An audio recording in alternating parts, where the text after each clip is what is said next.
Your plan probably sucks if you're internally trying to self-sabotage. Like if you're trying to self-sabotage and you're trying to fight that, your plan probably sucks. If you feel like right now you want to quit and things just started working, I want to tell you right here, right now, that's not burnout. That is self-sabotage trying to protect your identity. Hello and welcome back to another video. My name is Spivey J and I want to share some truth about self-sabotage. Let's get going. So self-sabotage shows up when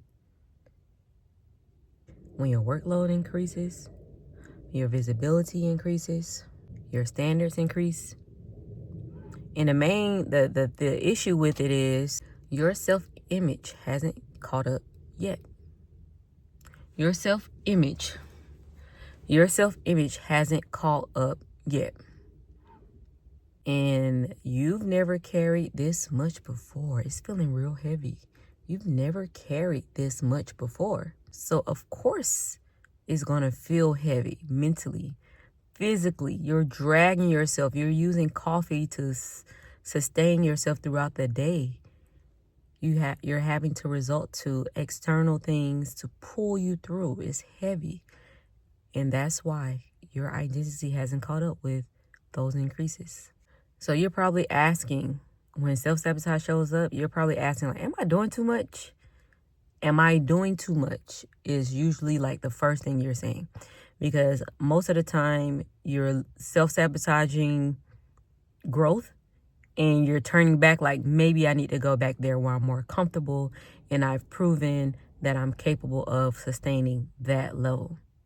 So you question the different elements and aspects of where you are with the increase.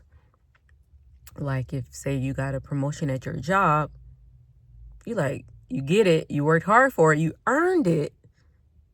Okay, you earned it, rightfully so. But when you get there, you didn't have the proper training. There was no transition person to help you in this new capacity. So you're feeling lost. You're feeling like, do I even know what I'm doing? Am I supposed to be here? What is going on? And then you're now required to give updates and answers. And you are like, maybe I need to retreat back to my junior position or my senior position because this executive position doesn't seem right. You want to quit, or you want to self-sabotage. That's what it is. But I want you to change your question. And I'm gonna speak candidly about how I know this is for the high potential woman with impact, with the ability to change her world in the worlds of others. This is for you. I'm going to share this truth, then I'm going to share my experience, and I'm sure it's going to resonate. Both will resonate with you because we locked in, twin. Did I just say that? Hey, right, the question should stop being, am I doing too much? And the question should be, am I building the muscle required for the life I've asked for? Am I strong enough mentally, physically, spiritually, emotionally to handle what I've asked for?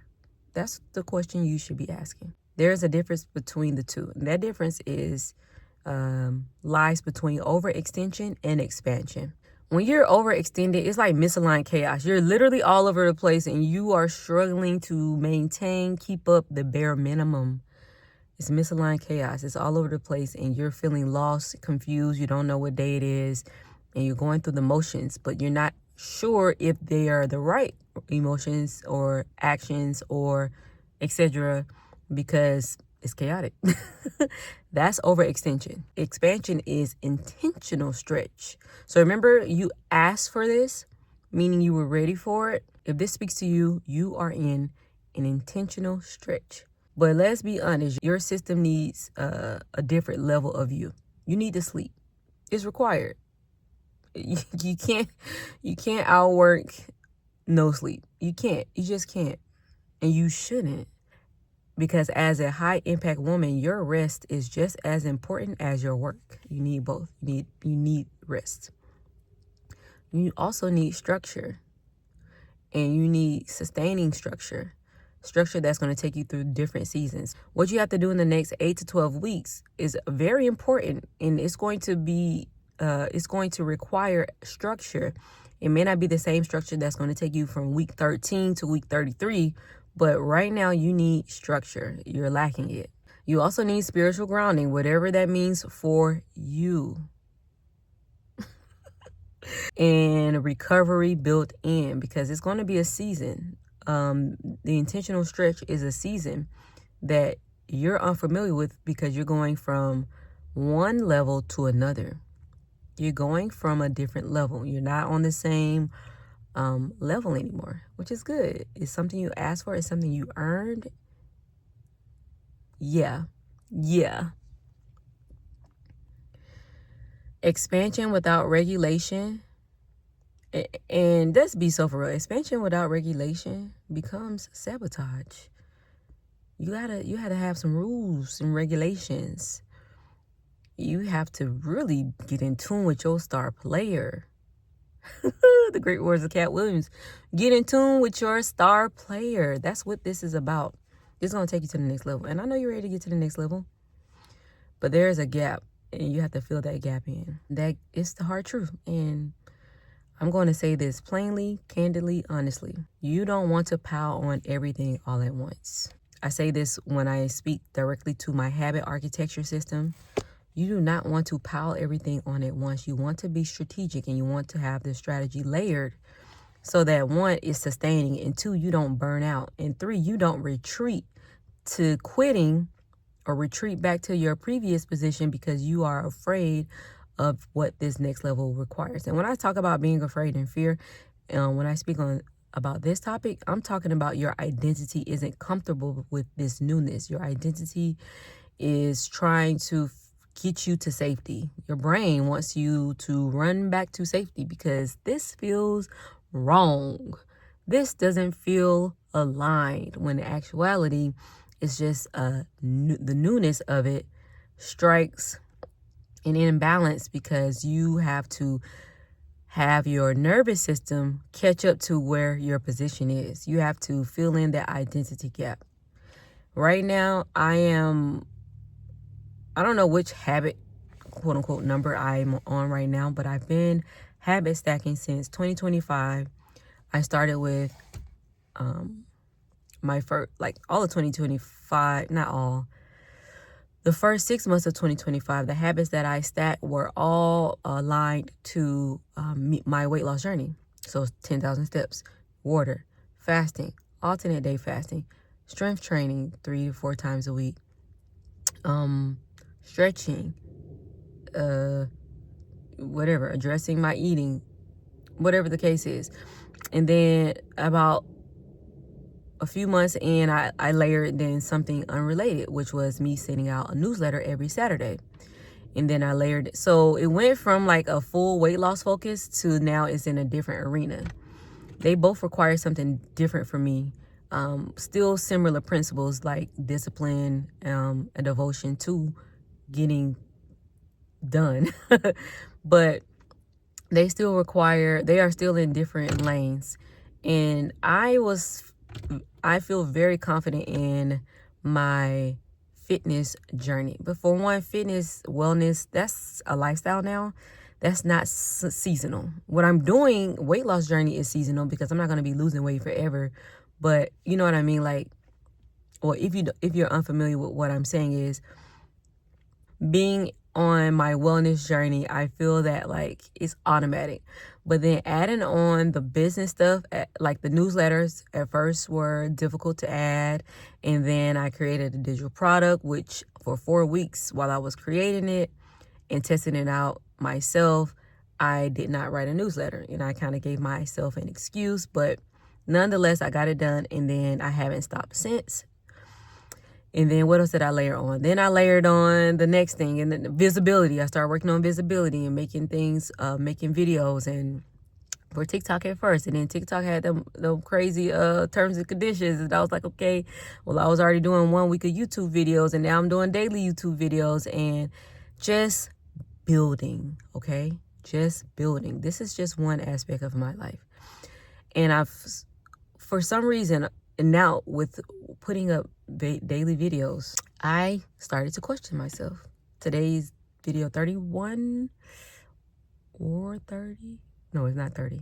It's either 31 or 32, not sure. But I started to question myself. I started to ask, am I doing too much? Like, girl.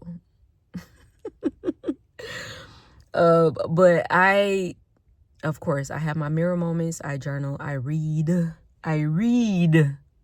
words on pages, and listen to audiobooks, and listen to lectures, and whatever I need to do to just grow and expand.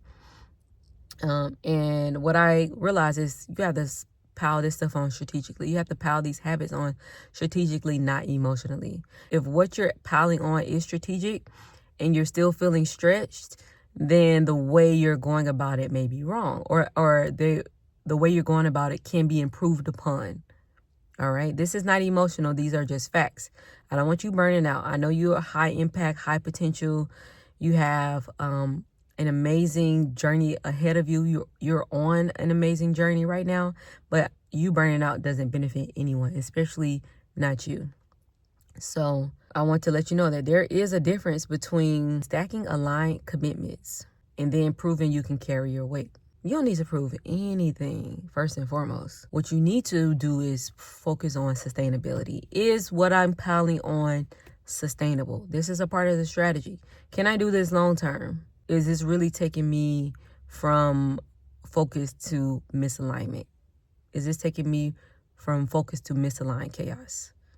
So what that changes from is like, you're not doing too much. You're doing something new. That's what it all boils down to. And how you can kind of see if it's sustainable is like, if you were to keep the cadence that you're currently working at for the next 365 days, how would you feel? Like, would you like, oh yeah, absolutely not. This wouldn't pass another week. And so I had to come to grips and ask myself that question. Is this sustainable? I know it's a cool goal and you see everyone talking about it, but it's much more difficult to do and execute on every single day than it is to, of course, write cute posts. It requires a different part of you. It requires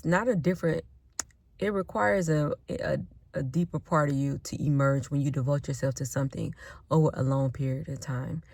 But the value in it is unbelievable. That's why I don't want you to quit. I don't want you to self-sabotage. I want you to have the tools necessary to stay committed, to keep on track. Like I was talking about, you need to recover. You need to have recovery times, blocks of recovery. You need to have that carved into your schedule, into your life. You deserve it, all right? It's not a sprint. It's a marathon. It's you versus you. And it's you going to different levels in different seasons while life is still lifing. Life doesn't stop because you are working towards a goal. It's going to continue to life. And it's up to you to create as many boundaries, the environment, and the rules that you have control over, because you can only control your input. You cannot control your output. You cannot control other people at all. Even if they're your children, you can't control anyone else but what you put in. So protecting your time, tightening your priorities, and really focusing in on what it is you're actually after. You can only eat a pie one slice at a time.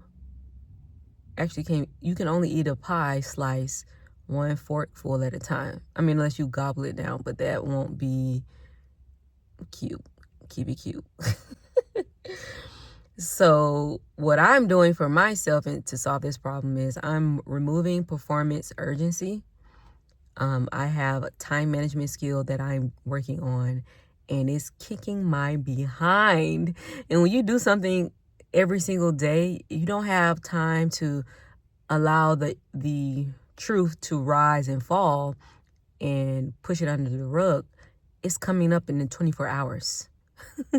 It's going to come up again and again until you address it and you get better and better. So that's one thing I'm removing is performative urgency by doing things ahead of time and batching them and block creating them so that I can make sure that I am not burning out.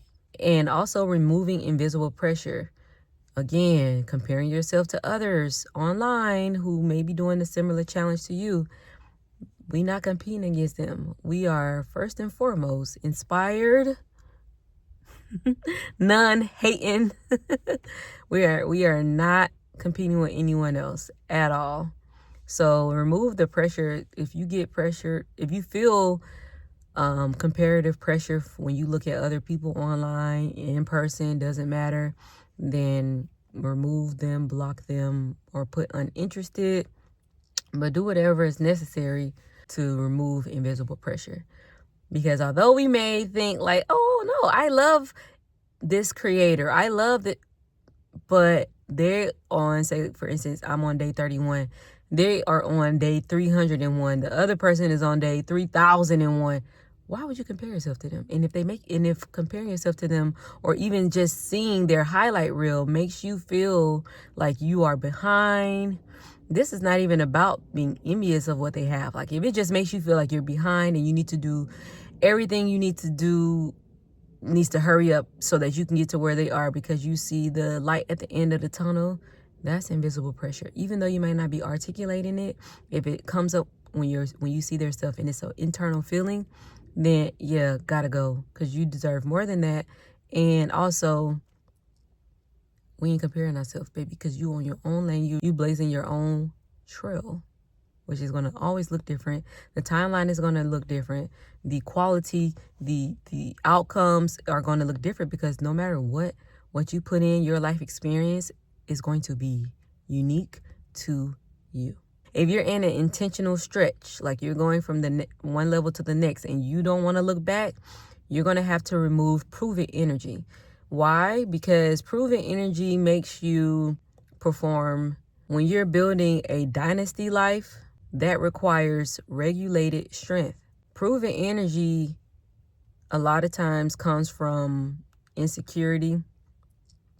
And so how can you build with insecurity? So that's what I'm talking about when I say that. So if you're focused on completing a challenge right now, if you're focused on completing the challenge that you're dedicated to, and you know for a fact that you deserve to get to the finish line, I agree with you. But your plan probably sucks if you are internally trying to self-sabotage. Like, if you're trying to self-sabotage and you're trying to fight that, your plan probably sucks. So you need to reevaluate your plan, make it sustainable, and make it reflect your performance, your capabilities, not others. And only thing you need to prove is that it's worth it. You're building something great. Also, this is what I see. When you're building something great, it seems to always start off real good. It seems to always start off really good. You start strong, you gain traction, then mysteriously stuff slow down. And you're like, wait, did I do something wrong? You start questioning everything. And most importantly, that's when you start questioning yourself. And you start thinking that you lack discipline. And it sucks. I hate that feeling. But these are true, honest, like, this is the cycle that we all go through. No one is able to avoid these truths. But really what's happening is you're just expanding beyond your self-image. So that's all that is. So your identity needs to be upgraded. You're not doing too much.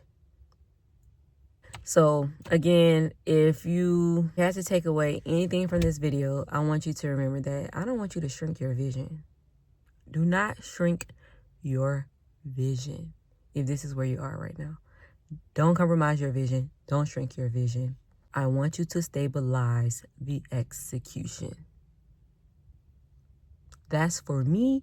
That's for any woman who knows that you can't go back, even though your body and your habits aren't quite yet what they need to be for your updated identity.